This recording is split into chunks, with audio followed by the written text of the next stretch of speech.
on our Complexity Science 101-1 of your shamanic training. So, we ended before discussing Emergent Order, and this is a function of all complex systems, that patterns, events, things will emerge on their own without any director or commander or dictator. For example, let's say we have you in an auditorium room, a conference room. You're all at a conference. And let's say that somehow the door gets locked and you can't get out. And it's an hour passing, then 2 hours, 5 hours, 6 hours, a half a day. What complexity math says is that what will happen automatically is order will emerge spontaneously and magically out of that complex situation. Meaning, someone will just naturally become the leader. No one will appoint them. There will be no voting. They just step up. Others will become the follower. Then someone will become the complainer. And somebody will become the consoler. And then somebody will become the defender. And someone will become the scaredy cat. And all of these characters and roles will come out of nowhere without any conscious control or direction from anyone. This is the feature of fractals, the feature of complex systems. You go meet someone, a new friend. You really don't know what's going to happen. You go on a blind date. You're entering a complex moment. You're there. It's you, the person, the restaurant, the temperature, the day of the week, the traffic, all these forces making it a complex moment. And you don't know what's going to emerge. Let's take sports. You have two teams, one at this end with their goalie and the other team with the other goalie, and you say play. And it's complex because there's more than two parts interacting in a rich feedback interrelationship loop.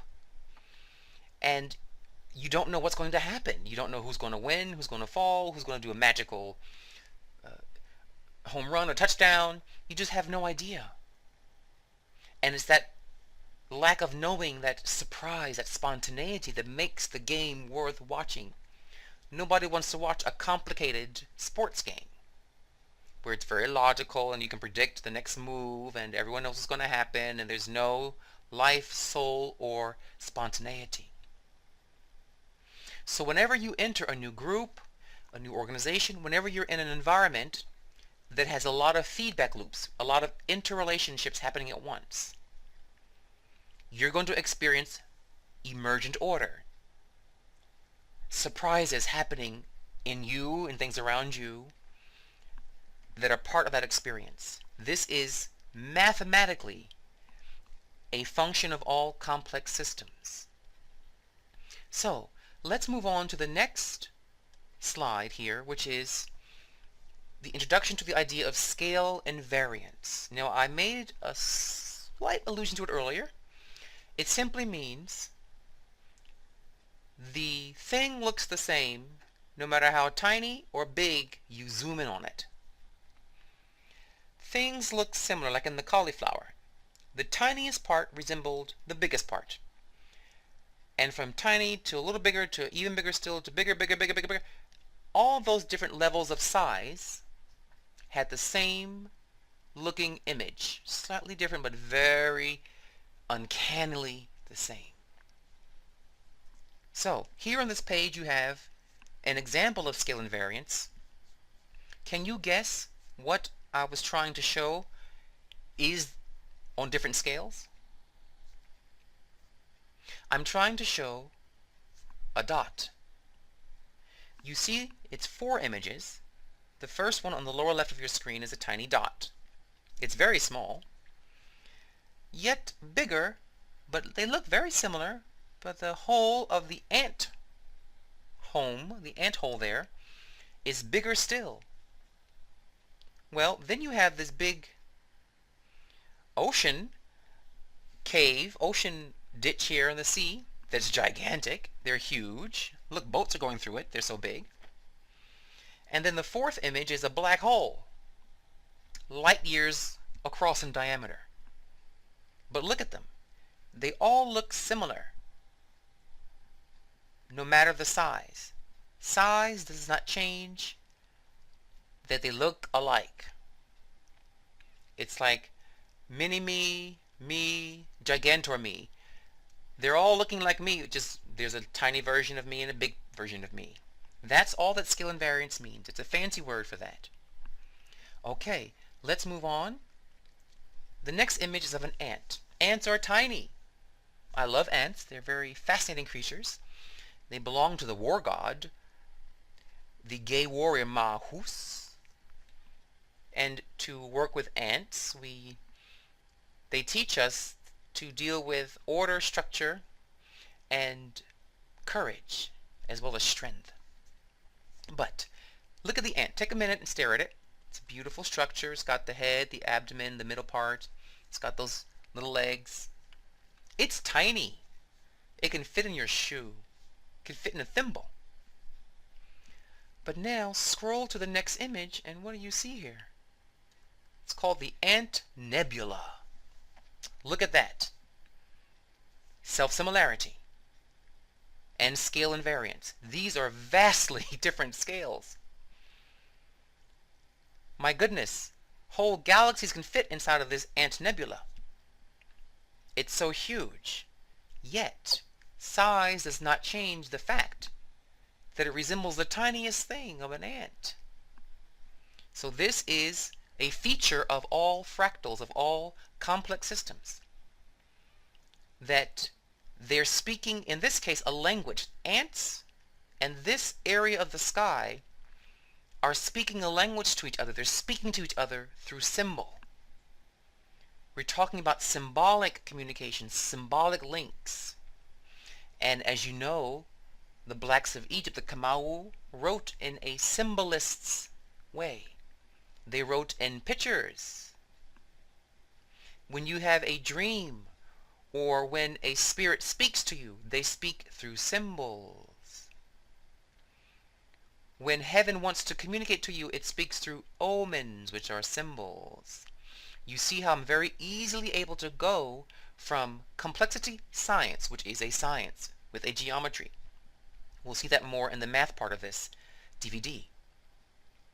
But it's easy for me to go into a conversation that's very quote-unquote mystical. It's not mystical to complexity thinking. It is to complicated people.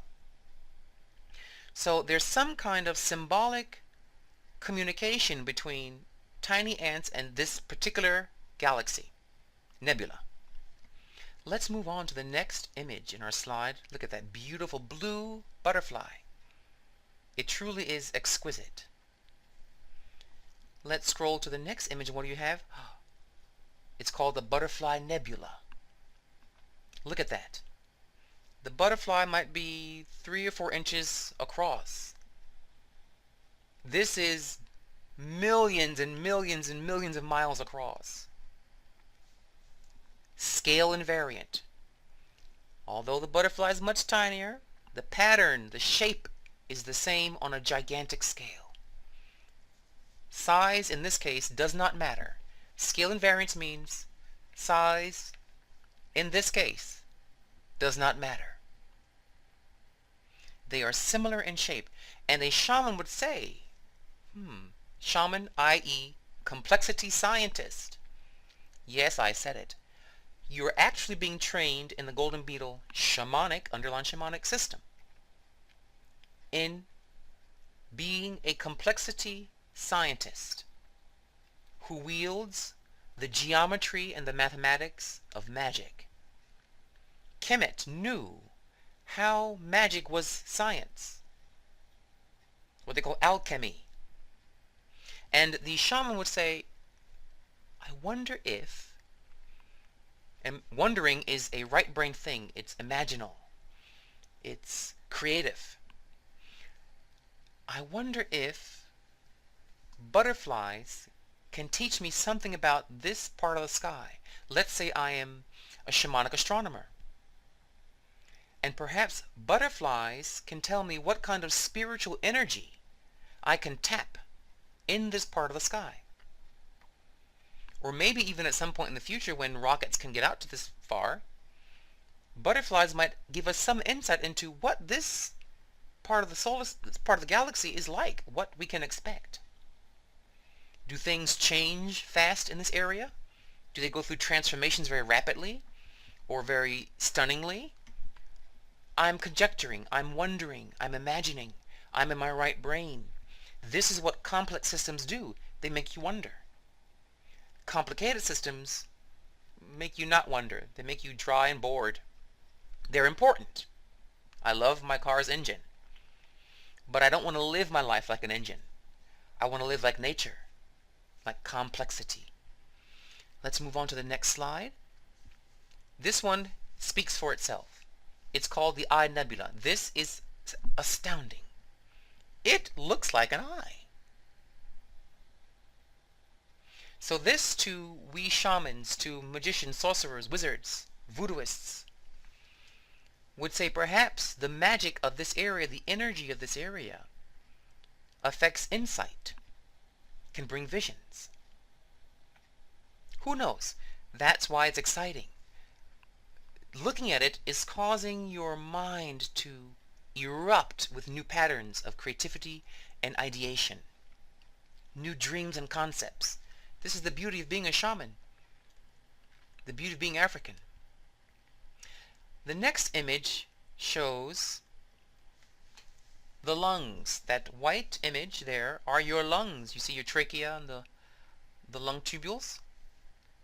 Self-similarity. Beneath that is a root system of plants. They cut a cross section of soil, and here you see the roots. Look at the self-similarity. Look at this. Astounding. Now, the shamanic medicine man, witch doctor, will say, okay, the lungs are much smaller than these root systems in the end. The roots can go on and on. And the tiny bacilli of the roots are so itty-bitty, they're microscopic. But I wonder if these roots can affect the medicine in the lungs. He doesn't know. He wonders.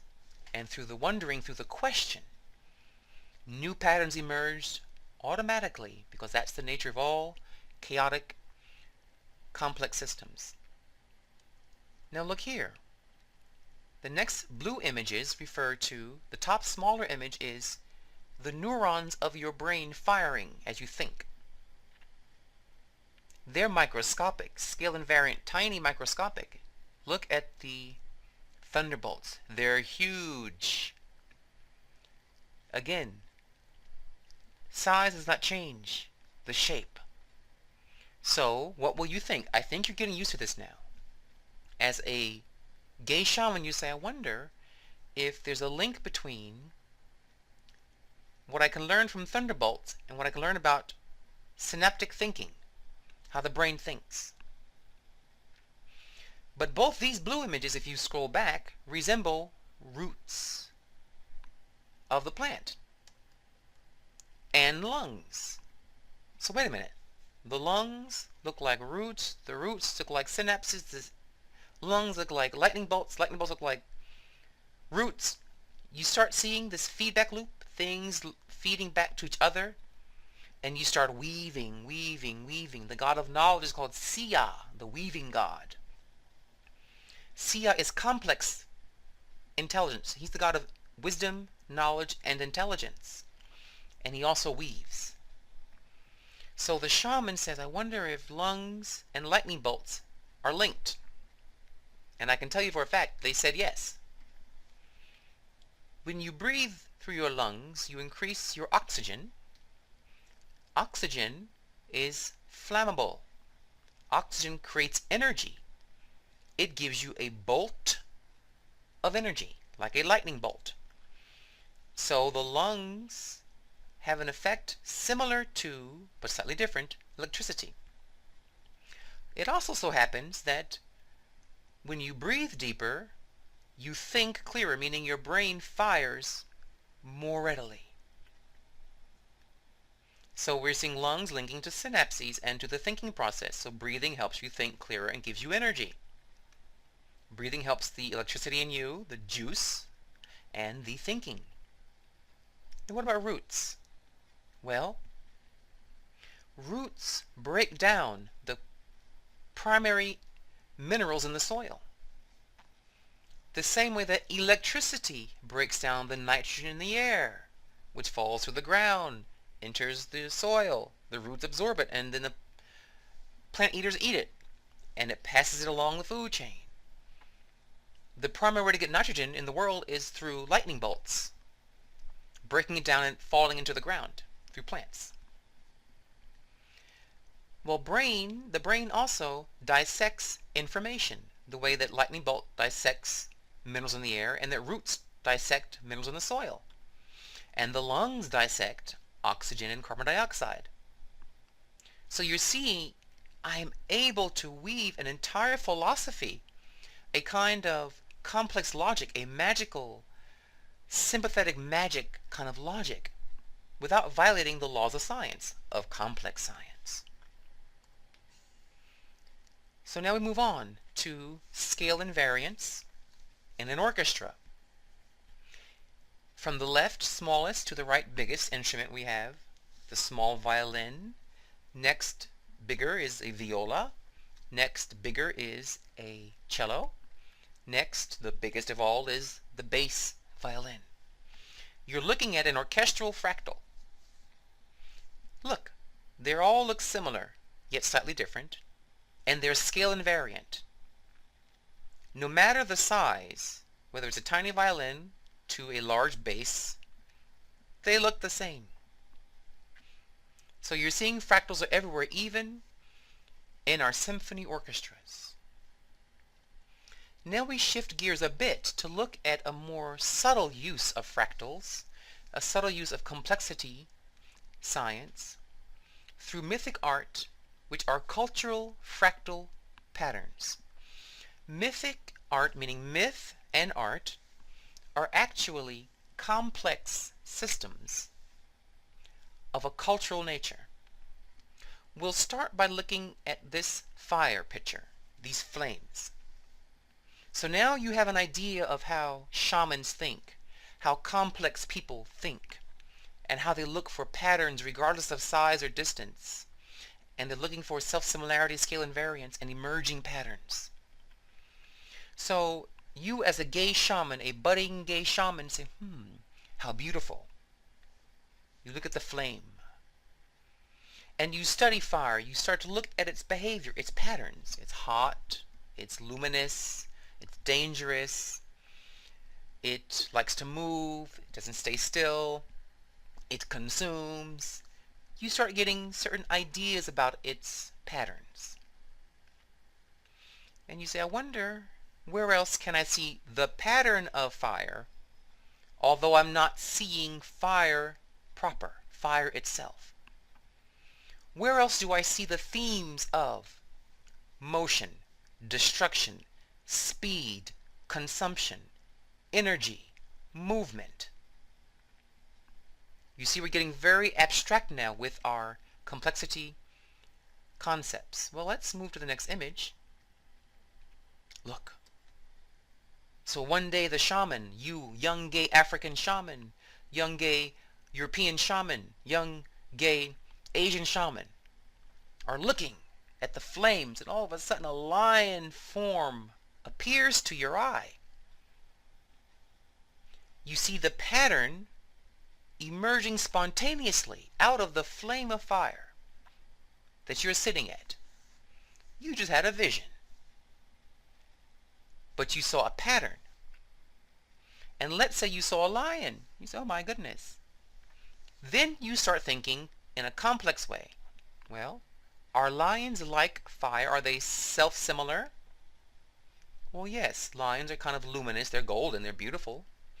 Lions are dangerous. Lions do consume you like fire. They are dangerous like fire. They are golden like fire.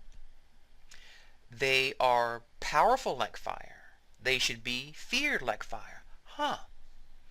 I wonder if fire, the principle of fire, is inside of lions. You start seeing now magical thinking, symbolic thinking, poetic thinking. Let's see where this can lead us to. Our next image of this very beautiful African warrior with his totem lion. Now you know this lion cannot be an actual lion because of the scale. The lion is way too big. This is clearly a shamanic experience, that his totem spirit is with him. The lion's fire and ferocity, speed and terror are burning inside of him. He's burning with the heat of the battle. You hear the word burning? Sounds like what fire does. It's what fire does. The lion's spirit, meaning the pattern of the lion, who is an animal version of fire. Look what we just did. It's very beautiful. We jumped from one thing to the other, not looking at their surface traits. It's not logical to say, it's not complicated to say that a fire and a lion are connected. There's no cause and effect link between fire and lions. One's an element and one's an animal. What's the connection there? That's if you are a left-brainer, what I call the desert brain, dry, barren, and lifeless brain, complicated thinker. But to the shaman, the lion is the animal form of fire. If fire could become an animal, it would be a lion. That's one of its forms it would take. And if I wanted to be fiery and aggressive and a warrior, I can either see myself as fire or see myself as a lion. The shaman picks the lion because the lion is more visceral. It has more physical traits. It's easier to relate because you can actually see one, feel one, touch one. So he goes, I am the lion. That's an honest and logical, complex statement. I have the spirit of fire in me. I have the pattern of fire in me. Let's see where else this can take us. Look at this. Lions with the fire on. Fire on. Aggression, confrontation, danger, brings death, heat, loudness, energy, excitement. We would say these lions are in a fiery mood. I'm speaking in metaphor all of a sudden. I'm becoming a poet. I'm becoming a shaman.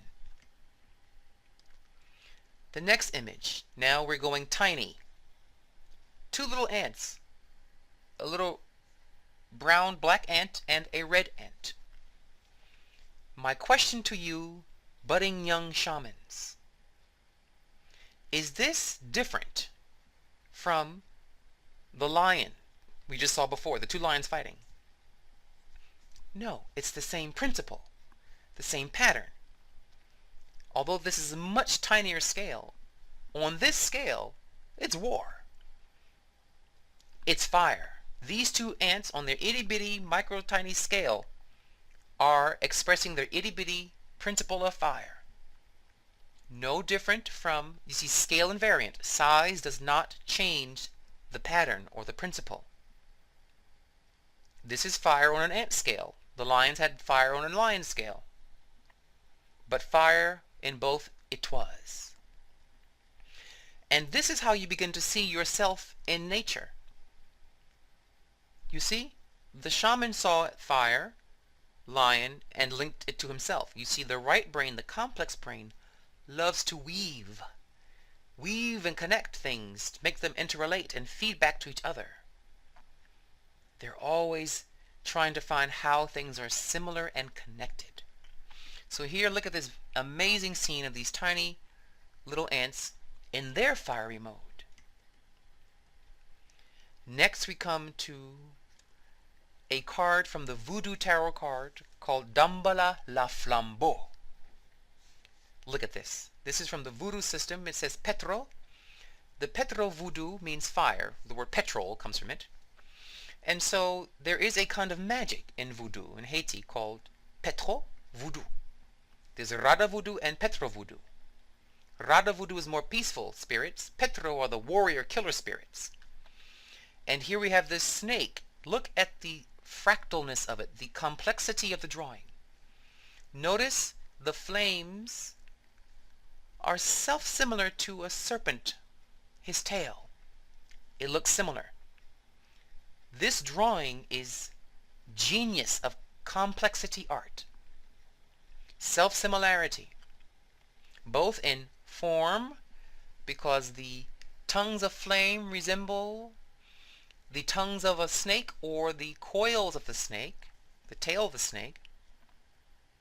It has self-similarity in color, tones. They're kind of similar in color.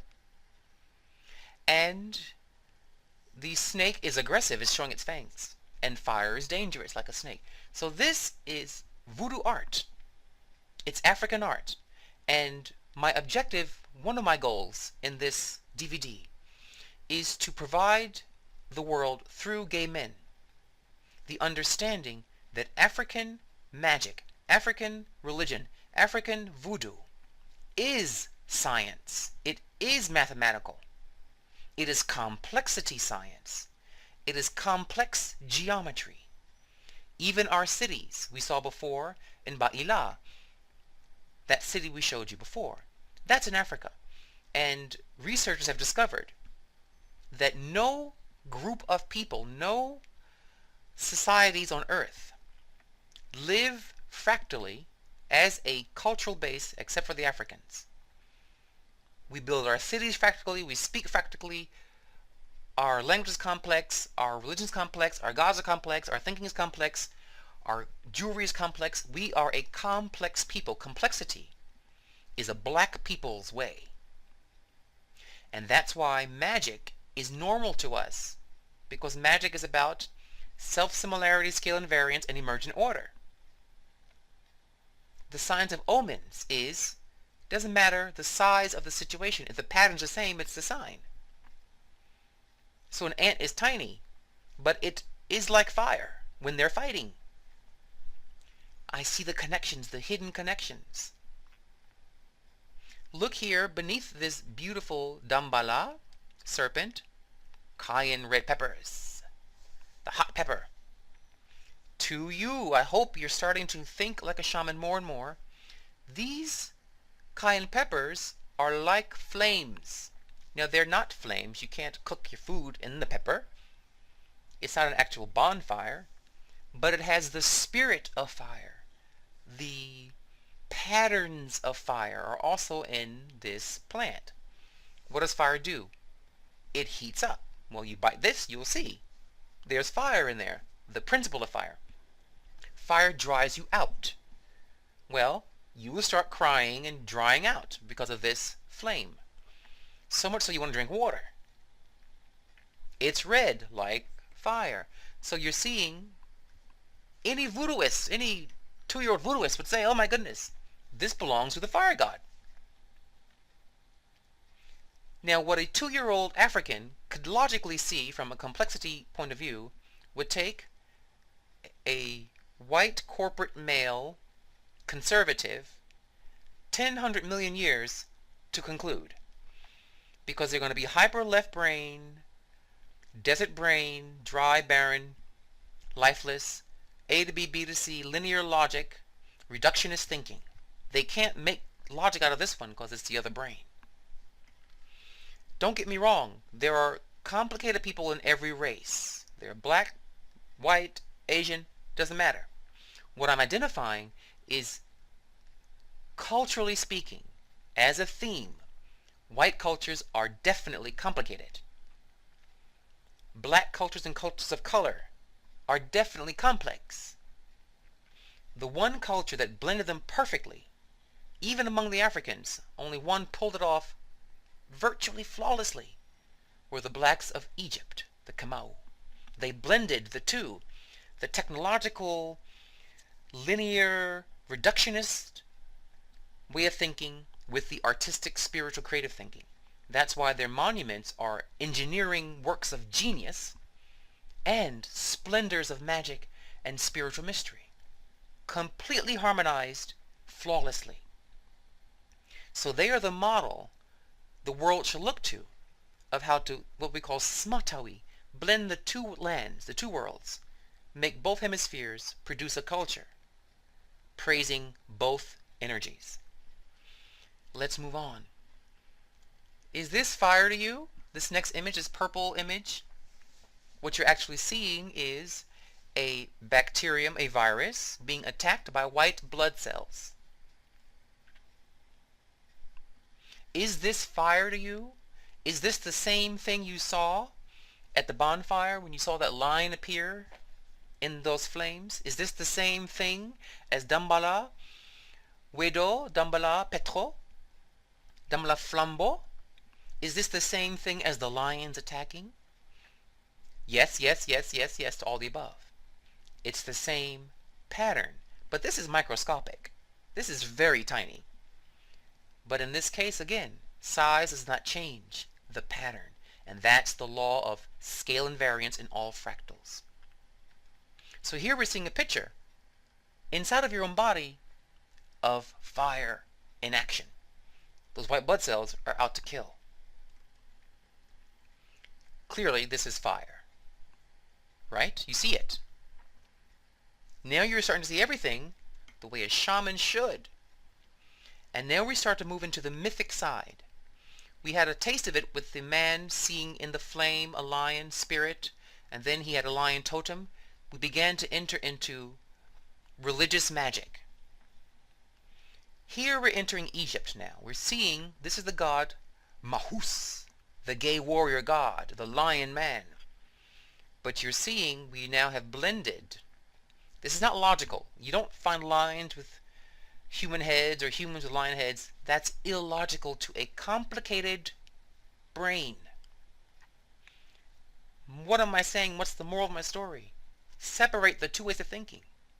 Don't let people who are complicated insult you and insult your ancestors and insult your African culture and your religion. Don't let them impose their complicated neurosis on our natural complex life. And that's what I want you all to do, is to stand up and say, like men, do not push your tiny brain's complicated ways upon my complex ancestors.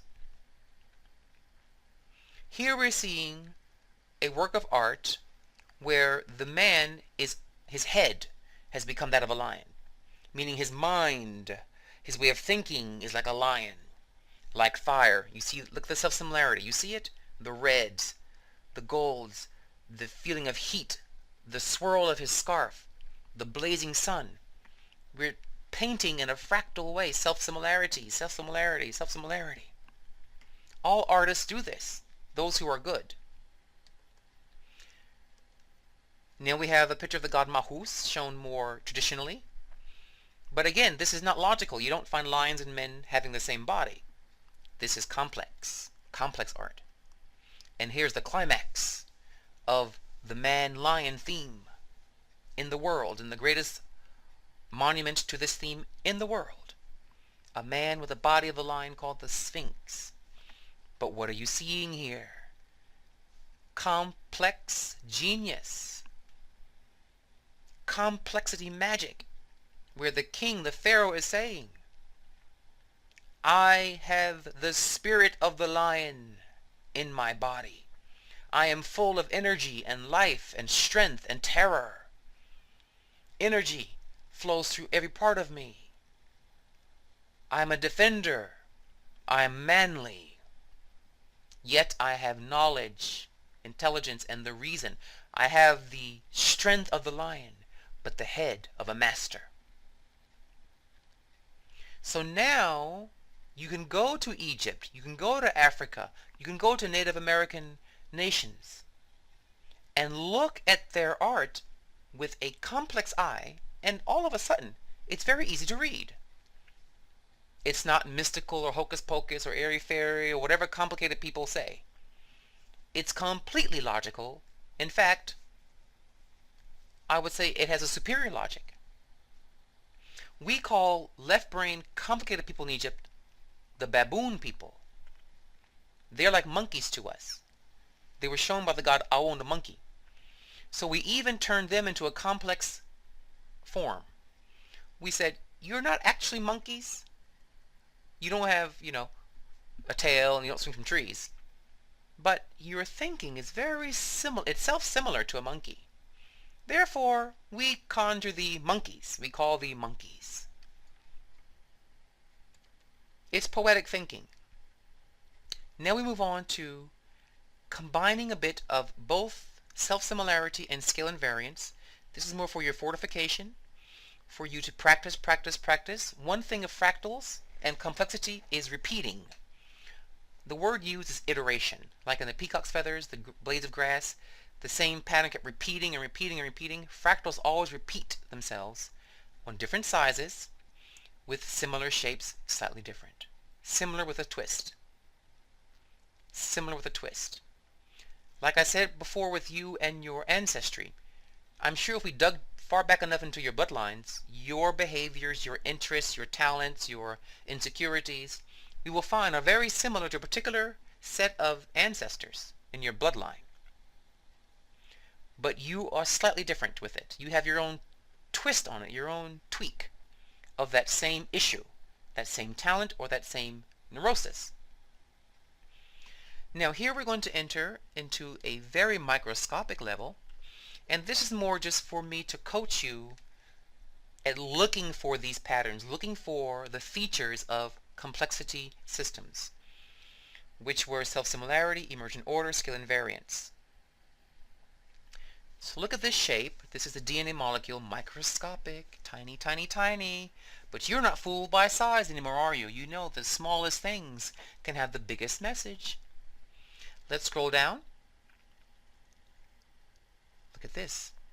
Now we have a spiral. Again, the DNA was a spiral, but so is the cochlea of your ear. Your inner ear has a coil spiral in it, which is self-similar to this nautilus shell. What would you think as a shaman so far? Say it out loud to yourselves. I wonder, says the shaman. That's how you always begin.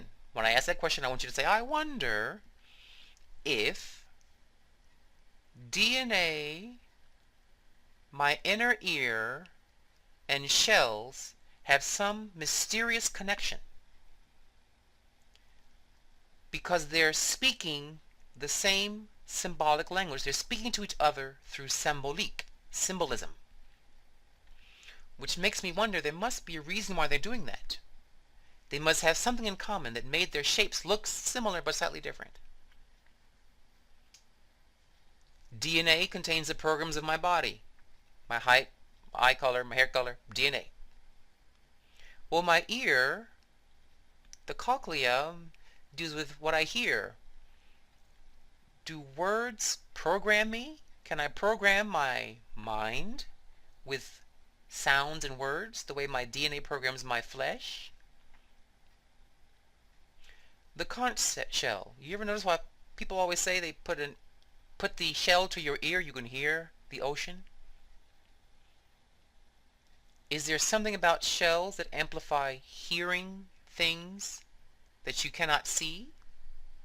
I wonder, says the shaman. That's going to be the biggest thing of your life now. You're going to be wondering all day long once you start seeing the world as fractal complexities. Look at this. This is the drain in your sink. Small. Someone stirred a cup of water. They're both similar. Look at them. They're both whirlpools, funnels. They're both spirals, like the DNA, like your cochlea of your ear, like the shell. Let's look more and see, are things linked? A larger whirlpool in water. Next, that beautiful blue water. Look. The growth of a plant. Looks like a whirlpool to me. Looks like a DNA molecule to me. I wonder if this plant links with programming, links with spiraling, links with some math formula that controls spirals. I just wonder, says the shaman, the golden beetle shaman. Look at this shell. This shell resembles that plant. Are they linked beyond just their shape? Is there a mystical link? Next we have this beautiful brother with his hair locked. These are also shell-like spirals. His hair is a fractal hairdo. Look at that. Africans, when they braid hair back in the old country in Africa, even today, braiding your hair is fractal. Because each cornrow looks like the other ones. This one's a little shorter, then a little longer, then a little longer. They are self-similar, scale invariant. They look the same, a little different, and they get bigger, but they don't change their overall shape. This fine brother's hair, little fractals. He's got little complexity fractals on his head. Because Africans love fractals. We love complexity. So I wonder if him doing this to his hair can affect how he programs his mind, can affect his hearing or his psychic hearing.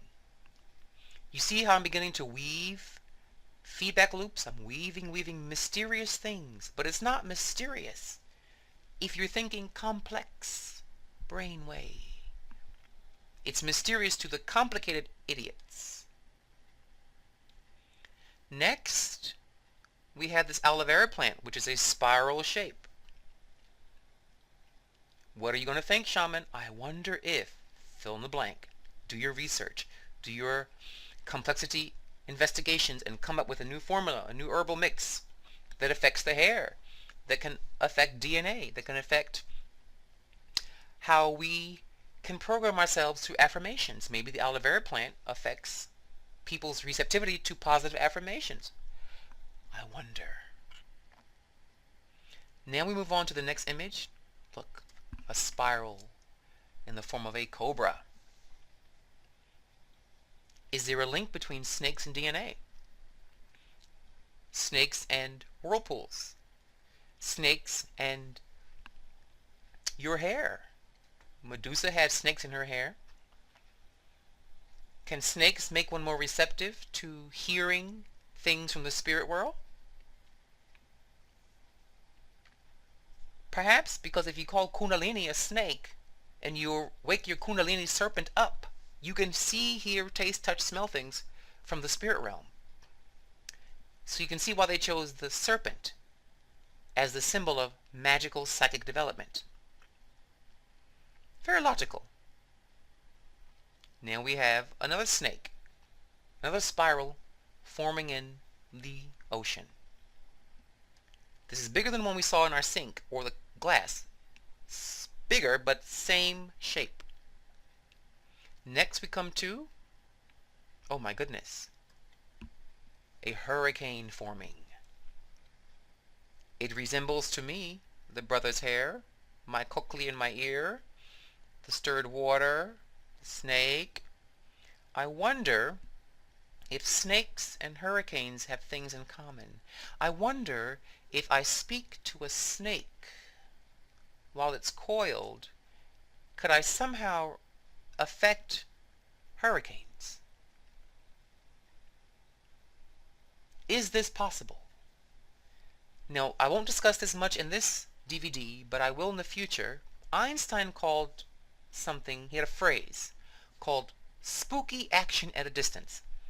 I did not make this phrase up. Einstein himself wrote it that way. Spooky action at a distance. Basically saying, if you have a particle over here, let's say you have a proton over here, and you split this atom, and the other proton you put over there on the other side of the universe. If you do something to proton A on the left part of the universe, proton B on the right side of the universe will do the same thing. They will react the same way. He calls that spooky action at a distance. I call that voodoo. He can call it whatever he wants. He proved, it's called entanglement in quantum theory, that the two protons are entangled no matter how distant they are from each other. I wonder if the coiled energy of a snake entangles with the coiling of a hurricane. And I wonder, since they speak the same symbolic language, can one affect the other? Through one symbol, smaller size a snake, can I affect a larger, similar symbol on a much bigger scale, a hurricane? You see, it's logical. Magic is no big deal. Here we have the hurricane formed. Look at it. Resembles a snake. Quite literally now. Are they similar? Now this image I threw in here because I had to. It was such a beautiful and amazing example of emerging patterns in complex systems. Storms are highly complex. There are many factors. It's more than two things, having a rich feedback interrelationship loop, simultaneously, multitasking. They're super systems, super complex systems. And you can never predict an emerging pattern in a complex system. Who would have ever thought this could come out of a hurricane? So this particular slide does not really follow the sequence of my discussion, but I had to put it in there just because I think it encapsulates the whole idea, the idea what we're discussing, in a beautiful and visually astounding way. Let's move on to this next snake, this next spiral, which is a galactic spiral. Here we have a pulsar, which is huge, way bigger than the snake. But to a shaman, size does not affect the relationship between similar things. Perhaps by studying snakes, he can understand how pulsars work. Maybe some of you gay men hearing me from Europe, from Africa, from North America, from Canada, from Australia, wherever you may be, perhaps some of you beautiful gay men will one day sit down with a coiled snake. Don't make it a poisonous one. We're not going to be foolish. And then commune. Go into a trance and see the coiled snake in your mind and speak to that pattern. And then ask that pattern to speak about the giant snake we call a pulsar, but we would call it a giant snake. And say, teach me about your brother, who's much bigger, the great pulsar snake in the sky. And one of you brilliant, or maybe several of you brilliant gay young shamans, will start to get scientific data pouring into your mind through your shamanic vision of the light snake in the sky. And you might make some breakthroughs in physics and chemistry and astrophysics just because you sat down and imagined a snake. This is the potential of taking complexity science seriously. And let's say you did discover some important information that affected energy dynamics, speed, acceleration, how to make a new fuel, atomic or nuclear energy of some sort, and then you patented that discovery that snake in the spirit world told you about. You see where I'm going with this? There's a lot of power in your spirit, and your spirit likes to speak and think and feel in a complex way. So, let's move on with this final image of the link between the spiral of your tiny microscopic DNA to the great spiral of the galaxies themselves. They're linked. They are one. They are self-similar and scale invariant. Now we're going to move on to fractal fun. This next image and series of images are just to give you a laugh and to see the joy and the humor of looking at life fractally. This first image is of a radish, but what does it resemble to you? Things that make you go, The next image is a cloud. Look at that. That's a very fertile cloud there. The next image we scroll down to is a carrot. Yum! Let's toss that in our salad. The next image would be a beluga whale. Hello, big boy. Yes, and it's, I guess, white is right. Yes. Ah, look at this man contemplating the meaning of life. This cave. He has balls to go down there in that depth.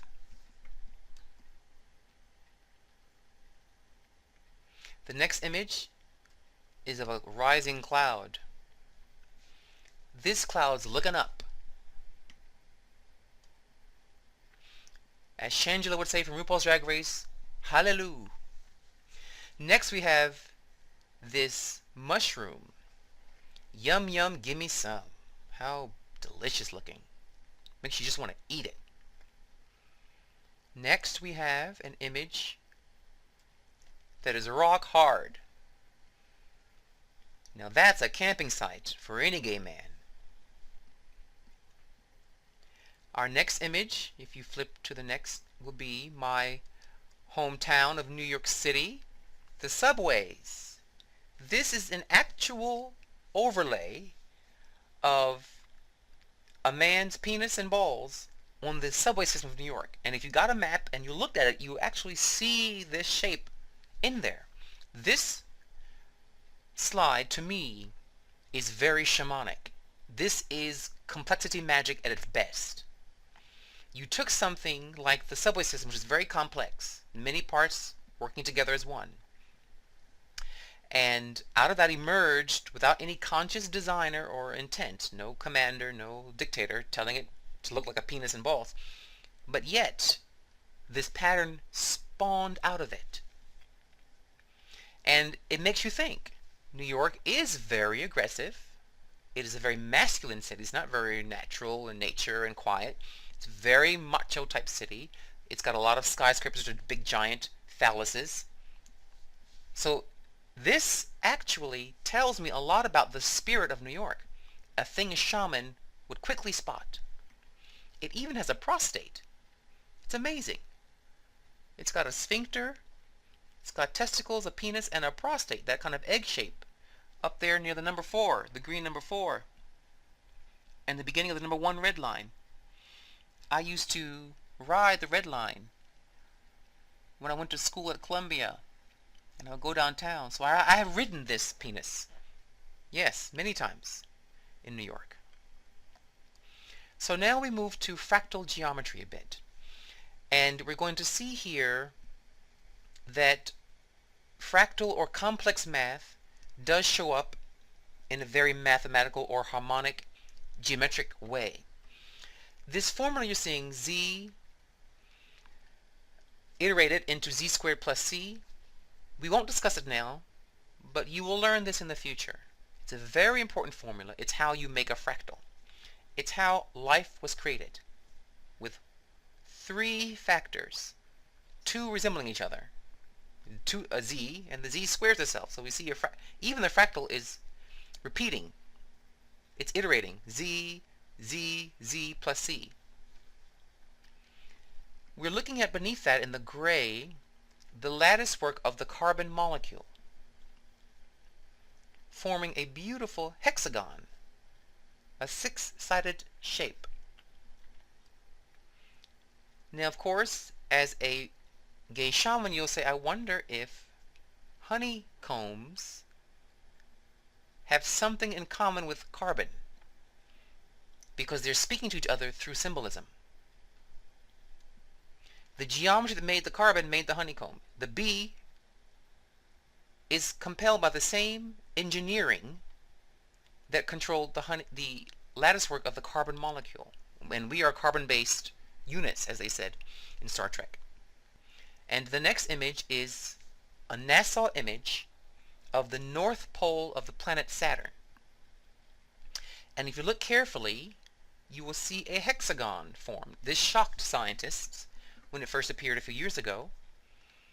This very geometric shape appearing out of nowhere, emerging spontaneously on the northern pole of Saturn. When I saw this in the news, it was snowing. And as a gay shaman, I thought, well, snowflakes are also six-sided figures. They've got 6 arms. And it made me think, I wonder if the spirit of Saturn, whom we call Ptah, the engineering god, the architecture god of destiny, I wonder if he's speaking to snow, if there's a dialogue occurring between the snow spirit and the spirit of Saturn. It so happens that Saturn, Ptah, also owns in astrology ice, things that are cold, snow. So I did my readings and found there was a connection, a message being told by the god of destiny for us to begin to outline clearly the parameters of our destinies, of our life's paths, like a snowflake. Unique. They're all 6-sided, 6-shaped, but each one is totally unique.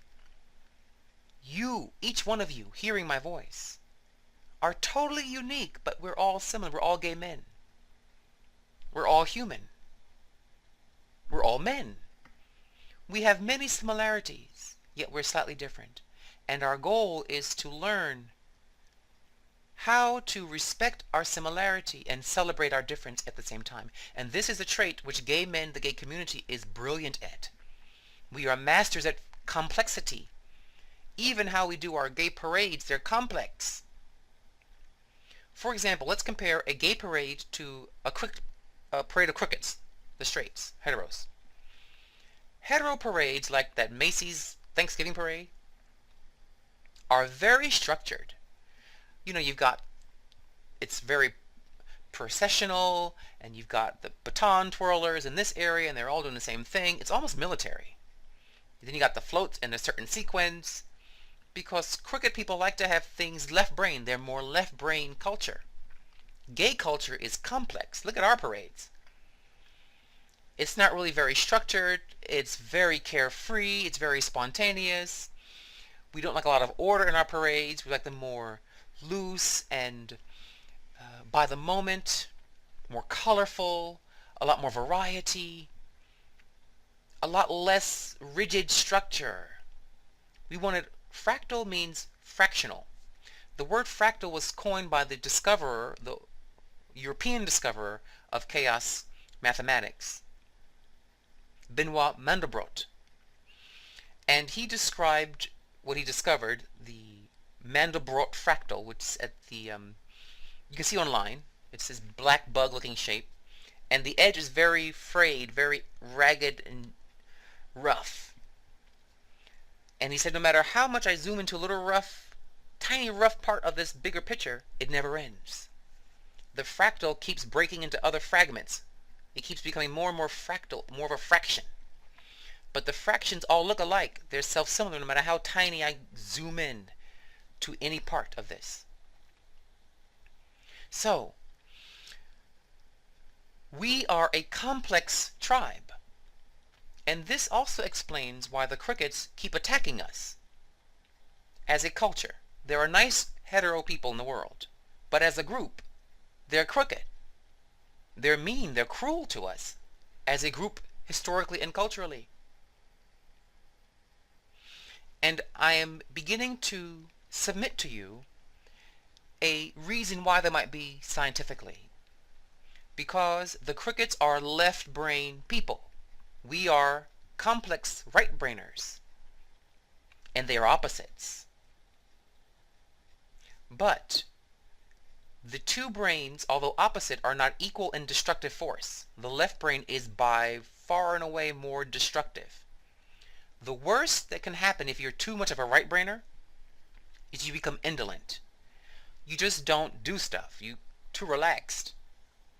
That's hardly dangerous the way that a neurotic left brainer with his guns and wars and machines and tools and apartheids and fascism and terrorism ways. I mean, that's way more destructive. That's what we call the left brain, the brain of evil. The gods that were born there were called the god Set, where the word Satan comes from in English. The god Apop, the serpent of evil incarnate. And the trickster god, the god of deception and cruelty, the god of war, all born on the left side of the brain. So, we are a complex tribe, and it's time that we know what makes us different from the crickets, and that we celebrate that, and stop trying to assimilate, because we're not that. Why would a bird try to act like a frog? They're separate. They're both living species, but they're unique in their own way. So this hexagram on the planet Saturn is huge. I believe several Earths can fit inside of it. It's vast. Much bigger than the carbon atom, much bigger than the honeycomb, much bigger than the soccer ball. But yet, there is some kind of mystical link, some kind of complex link between them all. And this brings us to winding down our DVD today to this last set of images. Here we have a picture, what's called Earth Night images. If you go on Google, you can type in Earth Night photos. And we have up top an Earth Night photo of North America. And I saw this and I wondered, do we somehow lay out our cities in a way that's similar to galaxies? Because they look similar to my eye. And this is a project of investigation, an I wonder if moment. I wonder if when we began to make cities, it was not conscious. Remember, in complex systems, patterns emerge in a surprising way, spontaneously. You can never see it coming. Heck knows, no one who built and founded cities in North America was trying to emulate galaxies and nebula. And we couldn't see this coming. We couldn't predict it. Well, maybe, actually, in the end of the day, our cities resemble the universe, literally. But perhaps it is so. And perhaps what compelled us to make our cities the way we did and how we did was driven by a force much bigger than us, a pattern of which we are nothing but a small mosaic within.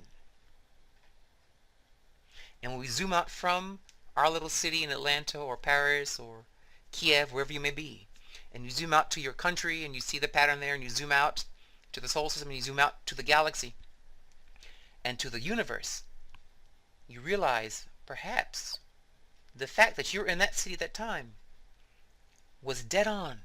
It's meaningful to the bigger mosaic because you have to maintain a pattern in the larger mosaic picture. You must guard your little tile and polish it and perfect it and make it beautiful and make it sing, because only you guard that itty-bitty tile in this cosmic giant fractal of the universe, this cosmic huge mosaic. And we have here the image of two beautiful brothers showing fractal affection, fractal love. We as gay men are the guardians of the fractals, the guardians of complexity science. We must not try to conform into a complicated, hetero, crooked world paradigm. We should be ourselves and continue to have our own parades and our own way of celebrating, our own way of being, and our own magic, and most importantly, our own religion.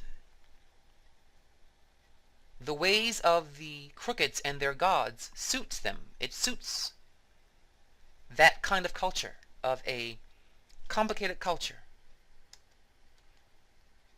It in no way suits us. So, may you hug and kiss each other, you fractal keepers, you complexity beings, you. And may you continue to bring forth the golden beetle. And as we see our final image of Hoppy, a fractal repeating itself, May we guard the gates of complexity for the good of all. Dwau and Hotepu brothers.